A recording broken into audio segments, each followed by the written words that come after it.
أشهد أن محمد رسول الله.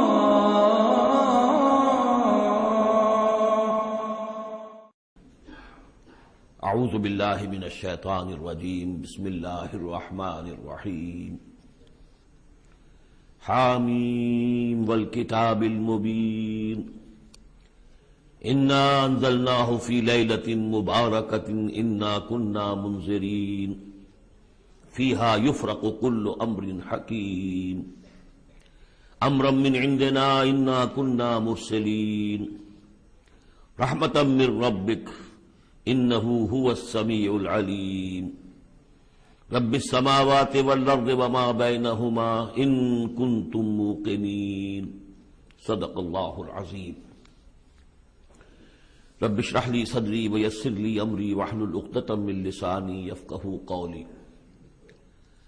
اللہم ربنا الہمنا رشدنا واعذنا من شرور انفسنا اللهم ارنا الحق حقا وارزقنا اتباعه وارنا الباطل باطلا وارزقنا اجتنابه اللهم وفقنا لما تحب وترضى وتقبل منا فإنك خير المتقبلين اللهم ربنا انس وحشتنا في قبورنا وارحمنا بالقرآن العظيم اللهم اجعله لنا إماما ونورا وهدى ورحمة اللهم ذکرنا منہ ما نسینا وعلمنا منہ ما جہلنا وارزقنا تلاوته آناء اللیل وآناء النہار واجعلہ لنا حجتا یا رب العالمین آمین۔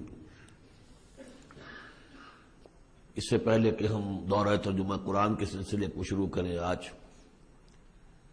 جو حضرات اعتکاف کے لیے تشریف لائے ہیں مسجد میں، میں انہیں خوش آمدید کہتا ہوں۔ یہ ایک بہت بڑی عبادت ہے اور اس کی جو اصل روح ہے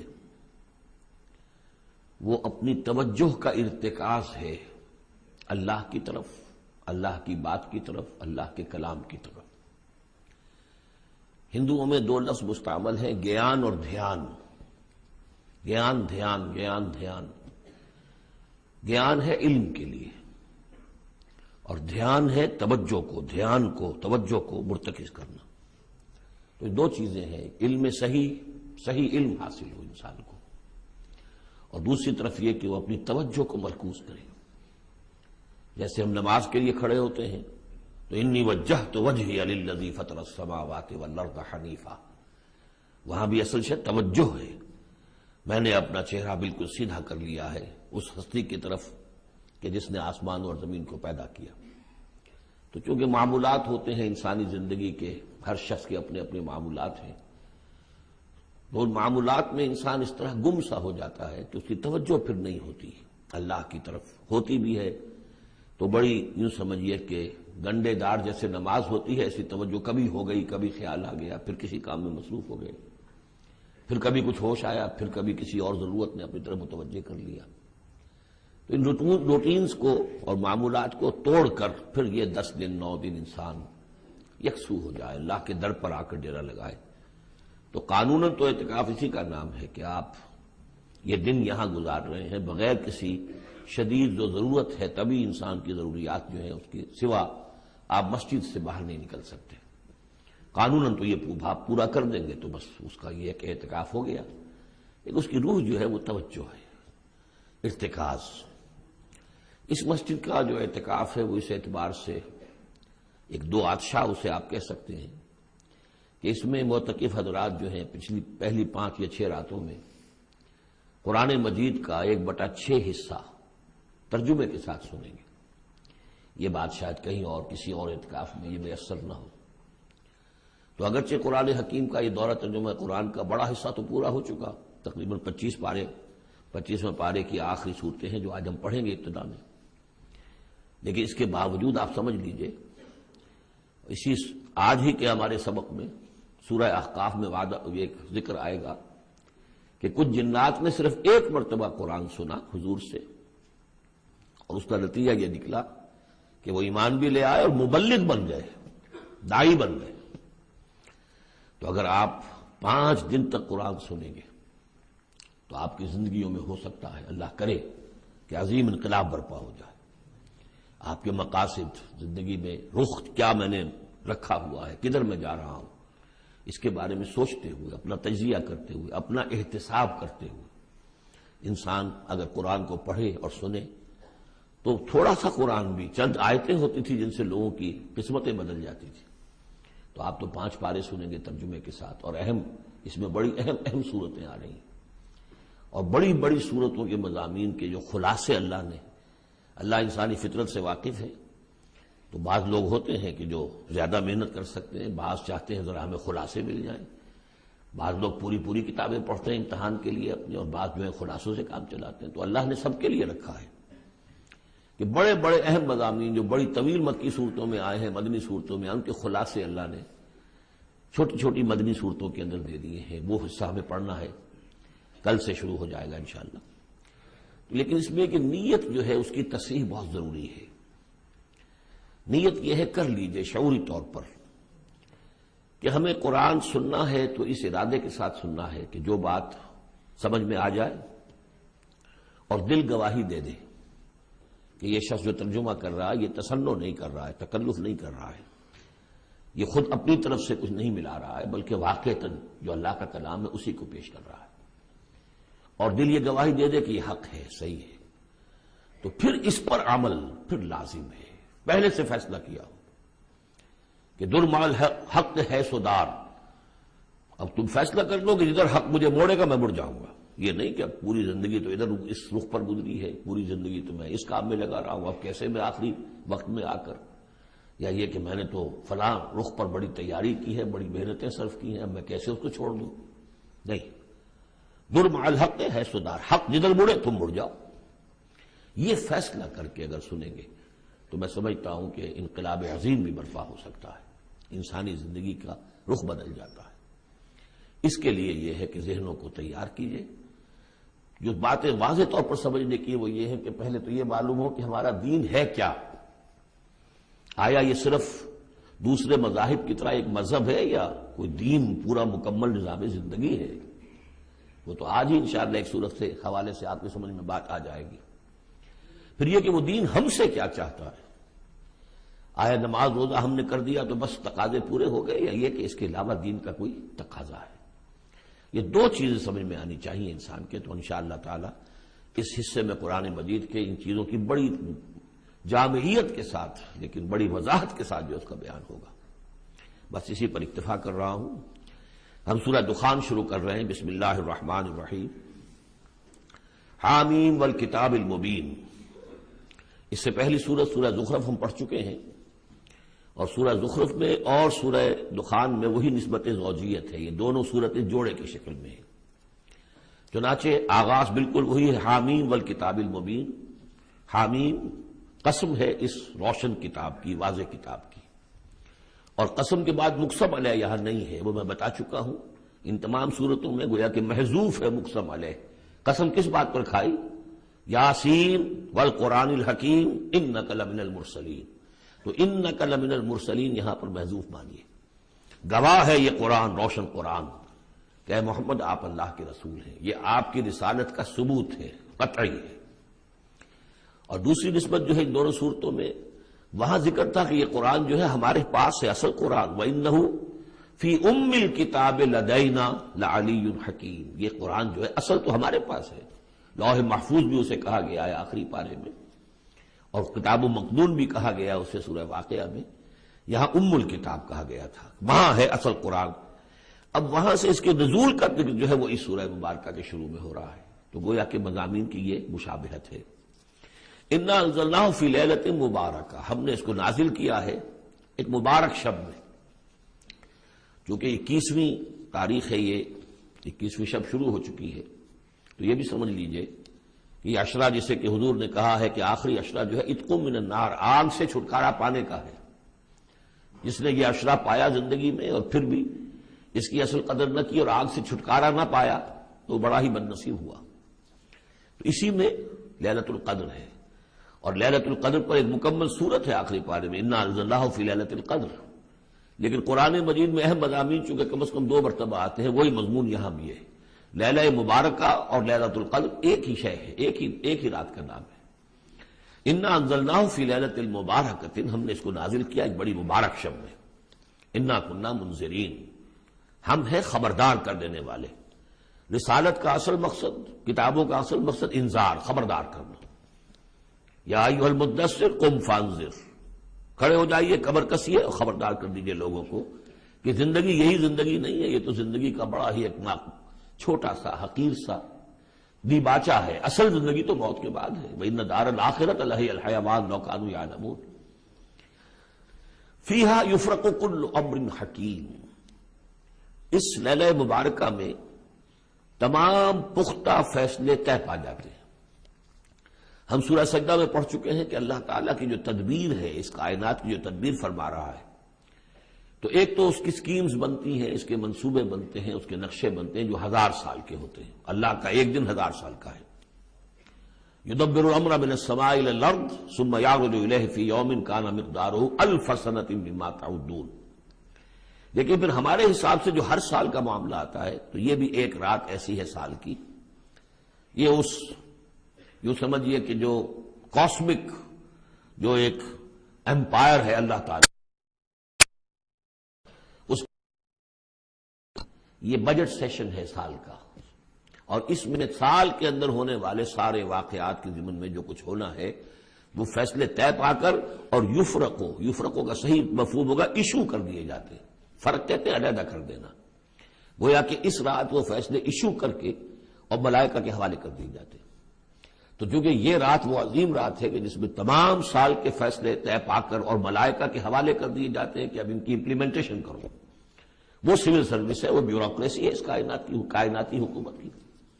تو اسی رات کو اللہ نے اس قرآن کو لوح محفوظ یا ام الکتاب سے اتار دیا سمائے دنیا تک۔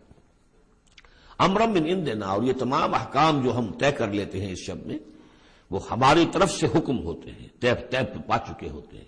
امرم من عندنا انا کنا مرسلین، ہم ہی ہیں بھیجنے والے۔ رحمتا من ربک، اور تمام فیصلے جو ہوتے ہیں اللہ تعالیٰ کے رحمت ہی پر مبنی ہوتے ہیں، اور خاص طور پر اس کتاب کا بھیجا جانا وہ تو ایک عظیم رحمت ہے نوع انسانی کے لیے۔ انہ هو السمیع العلیم، یقیناً وہ سب کچھ وہی ہے، سب کچھ سننے والا اور سب کچھ جاننے والا۔ رب السماوات والارض وما بینہما، وہی ہے آسمانوں اور زمین اور جو کچھ ان کے مابین ہے، ان سب کا مالک اور رب۔ ان کنتم موقنین، اگر تم یقین کرو، یعنی یہ بات مان لینا تو شاید آسان ہو، یقین کرنا مشکل ہو جاتا ہے۔ ہمیں نفس دھوکہ دیتا ہے اس کا مالک میں ہوں، یہ چیز میری ہے۔ ہونا یہ چاہیے کہ ہر شے اللہ کی ہے۔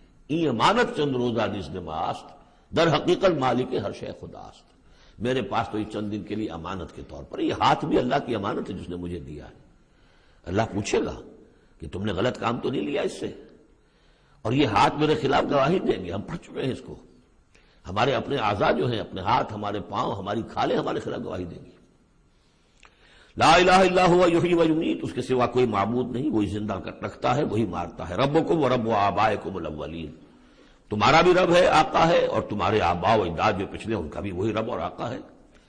بل ہم فی شک یلعبون، لیکن یہ لوگ جو ہے شک ہی میں پڑے ہوئے ہیں۔ یعنی حضور جو قرآن پیش فرما رہے تھے، تو جو مکے میں لوگ تھے ان کی اکثریت کا حال یہ تھا کہ وہ شکوک و شبہات میں تھے، اور یا پھر یہ کہ ہنسی مذاق بنایا ہوا تھا کہ یہ کیا ہے، کیا کہہ رہے ہیں محمد، کہ آسمان سے میرے پاس وہی آ رہی ہے صلی اللہ علیہ وسلم۔ فارتقب یوم تأتی السماء بدخان مبین، تو انتظار کرو جس دن کہ آسمان لائے گا دھواں، ایک بڑے کھلا روشن دھواں۔ اس آیت کے بارے میں دو اعظم رجال جو ہیں امت کے، ان کے مابین بڑا شدید اختلاف ہے۔ عبداللہ ابن عباس رضی اللہ تعالیٰ عنہما کا کہنا یہ ہے کہ اس سے مراد ہے قیامت سے قبل ایک بہت بڑا دھواں آئے گا، اور وہ احادیث میں بھی ہے، حضور نے فرمایا ہے کہ یہ 10 نشانیاں ہیں قیامت سے فوراً قبل جو آئیں گی، یکے بعد دیگر، ان میں دخان بھی ہے۔ لیکن یہ کہ عبداللہ ابن مسعود رضی اللہ تعالیٰ، وہ بھی بڑے جلیل القدر صحابہ میں سے ہیں، وہ بڑی شدت کے ساتھ یہ رائے رکھتے ہیں کہ نہیں، اس سے مراد مکے میں جو قحط پڑا تھا وہ ہے۔ جیسا کہ ہم پڑھ چکے ہیں کہ جب بھی کسی رسول کو اللہ بھیجتا تھا تو کچھ ایسی مصیبتیں بھی ساتھ نازل کرتا تھا تاکہ لوگ جو ہیں وہ عیش کے اندر تو زیادہ آدمی غافل ہوتا ہے، تکلیف میں کچھ نہ کچھ بیدار ہو کر اللہ کی طرف متوجہ ہوتا ہے۔ یہ متوجہ ہو جائیں، سنیں اور غور کریں، تبھی تو کوئی بات سمجھ میں آئے گی۔ تو وہاں مکے میں بھی ایک قحط آیا تھا، اور قحط میں یہ ہوا تھا کہ جب بارش بالکل نہ ہو تو بالکل صحرا کے علاقے میں تو آپ سمجھیے کہ وہ گردہ ہی گردہ، وہ دھواں سا پورا جو ہے فضا کے اندر اٹھ جاتا ہے۔ بہرحال یہ دونوں آراء ہیں، اور چونکہ دونوں صحابہ ہیں، جلیل القدر صحابہ ہیں، لہذا ان میں پھر محاکمہ کرنا کہ ہم یہ کہیں کہ یہ صحیح نہیں وہ صحیح ہے، یہ میرے نزدیک درست نہیں ہے۔ میں نے دونوں چیزیں آپ کے سامنے رکھ دیں۔ فَاتَّقِبْ يَوْمَ تَأْتِي السَّمَاءُ بِدُخَانٍ مُبِينٍ يَغْشَى النَّاسَ، وہ دھواں جو ہے ڈھانپ لے گا لوگوں کو۔ هَذَا عَذَابٌ أَلِيمٌ، اور وہ ایک بہت بڑا عذاب ہوگا۔ رَبَّنَا اكْشِفْ عَنَّا الْعَذَابَ إِنَّا مُؤْمِنُونَ، اس وقت لوگ کہیں گے کہ اللہ ذرا اس عذاب کو ہم سے کھول دے، دور کر دے، ہم ایمان لے آئیں گے۔ اَنَّا لَهُمُ الذِّكْرَىٰ، کہاں ہے ان کے لیے یہ یاد دہانی اور نصیحت اخذ کرنے کی، کہاں ان میں استعداد ہے۔ وَقَدْ جَاءَهُمْ رَسُولٌ مُبِينٌ، جبکہ ان کے پاس رسول مبین آ چکے ہیں، آپشن ہر شے کی، ہر حقیقت کو واضح کر دینے والے۔ ثُمَّ تَوَلَّوْا عَنْهُ، اور پھر انہوں نے منہ موڑا ہے ان سے، پیٹھ موڑی ہے۔ وَقَالُوا مُعَلَّمٌ مَجْنُونٌ، اور کہا ہے نقل کفر نہ باشد معاذ اللہ، یہ سکھایا پڑھایا ہوا شخص ہے، کسی نے سکھا پڑھا دیا ان کو محمد کو، یا یہ کہ مجنون ہے، ان کا کوئی دماغی توازن ٹھیک نہیں رہا ہے، یا کوئی آصیب کا جنات کا سایہ ہو گیا ہے معاذ اللہ۔ انا کاشف العذاب قلیلا، ہم تھوڑی دیر کے لیے اس عذاب کو دور کر دیں گے۔ اس سے جو ہے عبداللہ ابن مسعود رضی اللہ تعالیٰ عنہ نے دلیل پکڑی ہے کہ قیامت سے قبل والا دھواں جب آئے گا تو اس کے کھلنے کا، اس کے دور ہونے کا کوئی سوال نہیں۔ ہاں یہ کہ یہ جو عذاب آتے ہیں فَلَنُذِيقَنَّهُم مِّنَ الْعَذَابِ الْأَدْنَىٰ دُونَ الْعَذَابِ الْأَكْبَرِ، اس میں امکان ہوتا ہے۔ اِنَّكُمْ عَائِدُونَ، لیکن تم لوگ پھر وہی کچھ کرو گے جو پہلے کر رہے تھے، جیسے قوم موسیٰ کو ہم دیکھ چکے ہیں، 7 اس قسم کی نشانیاں ان کے سامنے آئیں۔ ہر مرتبہ انہوں نے کہا کہ اگر تم اے موسیٰ ذرا اس کو دور کروا دو، اپنے رب سے دعا کرو، پھر ہم ایمان لے آئیں گے، لیکن ہر مرتبہ پھر وہ اس سے منکر ہو گئے۔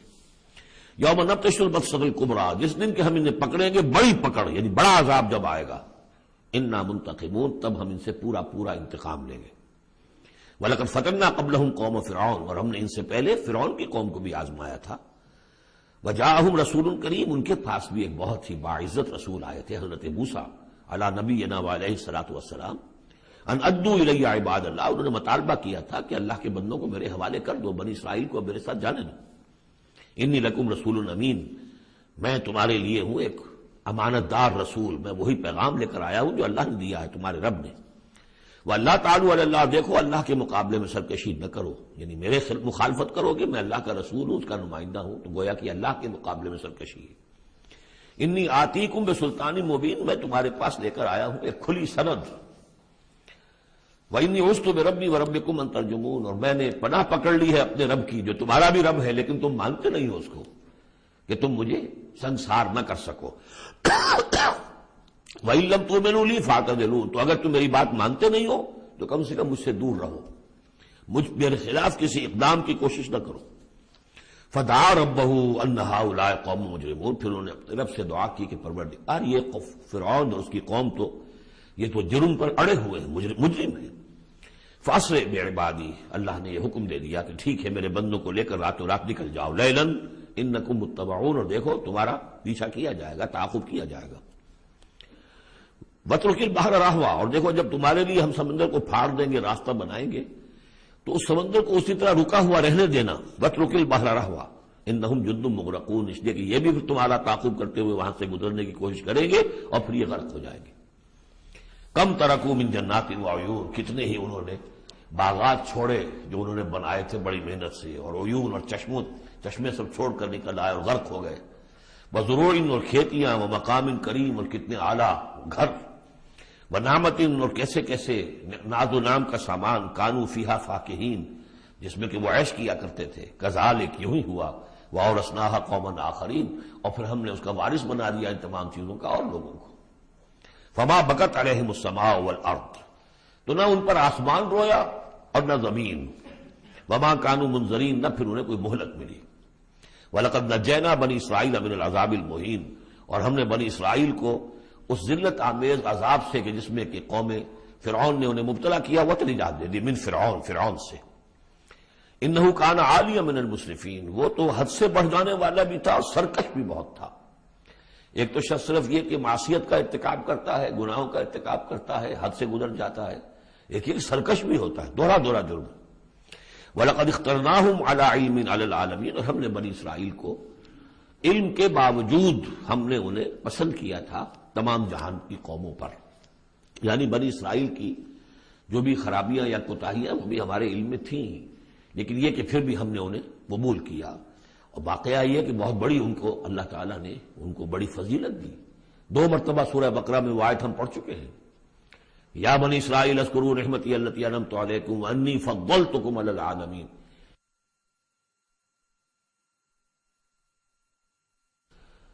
انی فضلتکم علی العالمین، میں نے تمہیں تمام جہان کی اقوام پر فضیلت دی ہے، تو اس میں کوئی شک نہیں، اگرچہ ان کے بڑے بڑے جرائم بھی آئے ہیں جو قرآن مجید میں سورہ بقرہ میں خاص طور پہ بیان ہوئے ہیں، پھر بھی توحید ایک ایسی شے ہے جس کے ساتھ یہ چمٹے رہے ہیں۔ ان کے لیے ان کی جو یوں سمجھیے کہ سواد اعظم جو ہے اس کے ہاں کوئی مشرکانہ جو ہے اوہام پیدا نہیں ہوئے، کوئی عوام میں سے کچھ مبتلا ہو جائیں۔ انہوں میں سے ایک ہی طبقہ تھا ایک زمانے میں کہ جس نے حضرت عزیر کو خدا کا بیٹا قرار دے دیا تھا، لیکن یہ کہ وہ بھی پوری قوم نے نہیں۔ اس اعتبار سے اللہ تعالیٰ نے ان کو ایک فضیلت دی تھی۔ وَآتَيْنَاهُم مِّنَ الْآيَاتِ مَا فِيهِ بَلَاءٌ مُّبِينٌ، اور ہم نے انہیں بہت سی ایسی نشانیاں دی تھی کہ جن میں ان کے لیے بلاءً حسنہ جس کو کہتے ہیں، ان کے لیے ایسی آزمائشیں کہ جو انسان کی بھلائیوں کو اور اچھائیوں کو ابھارے اور نکھار کر ظاہر کریں۔ ان ہؤلاء لیقولون، لیکن یہ لوگ جو ہیں وہ یہ کہہ رہے ہیں، یعنی یہ مکے والے، اب ذکر کر کے بنی اسرائیل کا، چونکہ مکی صورتیں ہیں، اب آئے ہؤلاء، یہ لوگ جو ہیں لیقولون، وہ یہ کہتے ہیں ان ہی الا موتتنا الاولی وما نحن بمنشرین، بس یہ ایک ہی موت ہوگی ہماری کہ جو ہونے والی تھی، باقی یہ کہ ہم اب اٹھنے والے نہیں ہیں، دوبارہ ہمیں نہیں اٹھایا جائے گا، اور ہمارا بعث بعد الموت پر عقیدہ نہیں ہے۔ فاتوا بآبائنا ان کنتم صادقین، اگر تم کہتے ہی ہو کہ مرنے کے بعد یہ اٹھنا ہے تو اچھا پھر ہمارے آباء و اجداد کو زندہ کر کے لا کے دکھاؤ، ہم مان لیں گے۔ اہم خیر ام قوم تبع، کیا وہ بہتر ہیں یا تبع کی قوم؟ یہ تبع جو ہے یہ لقب تھا یمن کے بادشاہوں کا، جیسے مصر کے بادشاہوں کا لقب تھا فرعون، اور عراق کے بادشاہوں کا تھا نمرود، اسی طریقے سے یہ تبع کہلاتے تھے کہ جو یمن کے بادشاہ ہوتے تھے۔ والذین من قبلہم، اور وہ لوگ کہ جو ان سے پہلے تھے، اہلکناہم انہم کانوا مجرمین، ہم نے ان سب کو ہلاک کیا، وہ سب کے سب مجرم تھے، گناہ گار تھے۔ وما خلقنا السماوات والارض وما بینہما لاعبین، اور ہم نے آسمانوں کو اور زمین کو اور جو کچھ ان کے مابین ہے کوئی کھیل کے طور پر تو تخلیق نہیں فرمایا۔ ما خلقناہما الا بالحق، ہم نے نہیں بنایا ان کو مگر حق کے ساتھ۔ ولکن اکثرہم لا یعلمون، لیکن ان کی اکثریت علم نہیں رکھتی۔ ان یوم الفصل میقاتہم اجمعین، یقیناً وہ فیصلے کا دن، یہ ان کے وقت معین ہے ان سب کے لیے۔ یوم لا یغنی مولا عن مولا شیئا، جبکہ کوئی ساتھی، دوست، رفیق، حمایتی کسی دوسرے کے کام نہیں آ سکے گا۔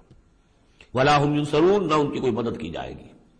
الا من رحم اللہ، سوائے اس کے کہ جس پر اللہ رحم فرما دے۔ انہ هو العزیز الرحیم، یقیناً وہ زبردست ہے رحم فرمانے والا۔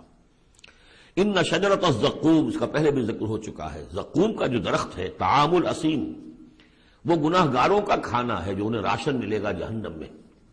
کالمہل یغلی فی البطون، اور وہ جب وہ بھوک کے مارے کھائیں گے، حالانکہ نہایت بد شکل ہوگا، بد زیب ہوگا، بد ذائقہ ہوگا، بدبودار ہوگا، لیکن یہ کہ بھوک کی شدت سے بےتاب ہو کر کھائیں گے، لیکن جب وہ اپنے پیٹوں کو بھریں گے اس سے تو وہ جا کر کھولے گا اندر، جیسے کہ پانی کھولتا ہے ابلتا ہوا، اس طرح ان کے پیٹوں کے اندر جا کر وہ کھولے گا، جیسے کہ پگھلا ہوا تانبا کھولتا ہے۔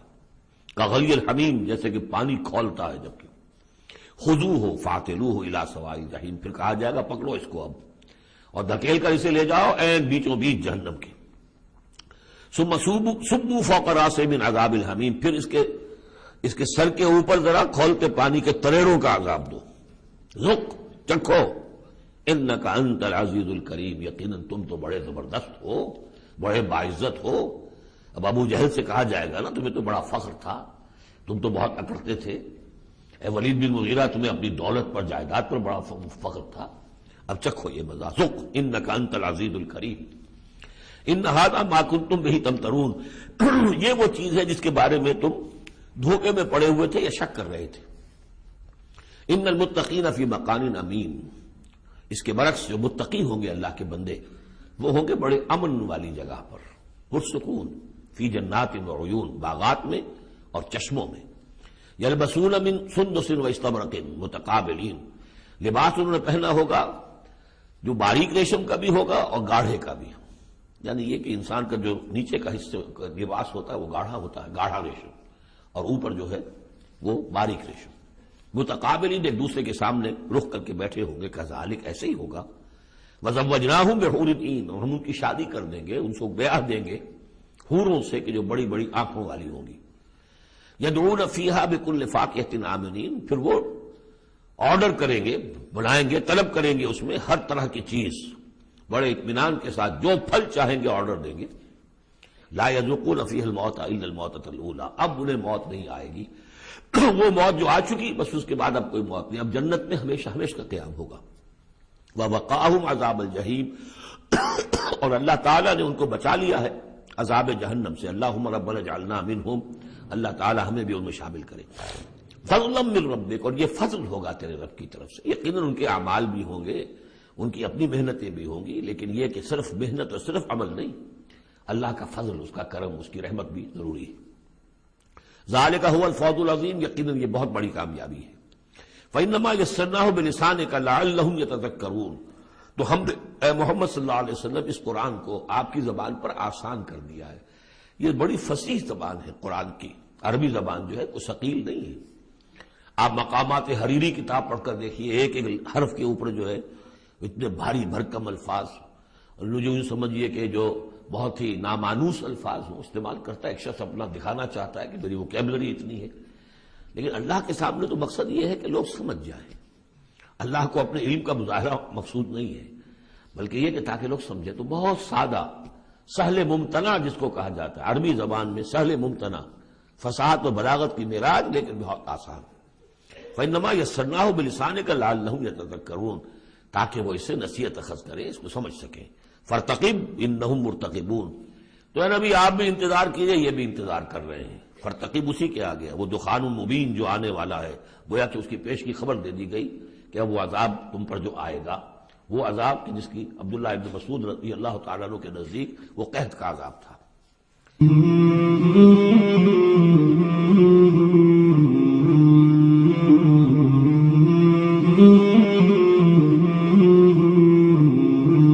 مولاي صل وسلم دائما أبدا على حبيبك خير الخلق كلهم، مولاي صل